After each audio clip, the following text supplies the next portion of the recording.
کریم به من گفت علی خانم هم حبس مکدونالد کرد.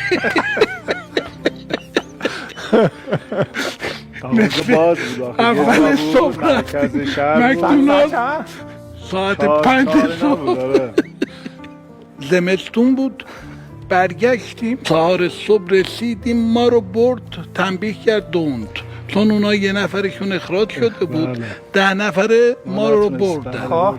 باشگاه واسه ما معلم آلمانی گرفت. هنوز نگفته به میخنده. خب یه خانم یه روز رفته بود اعتراض کرده بود به مدیر باشگاه، اومد پیش من گفت شما چیکار میکنین تو این کلاس و فلان و بیسار؟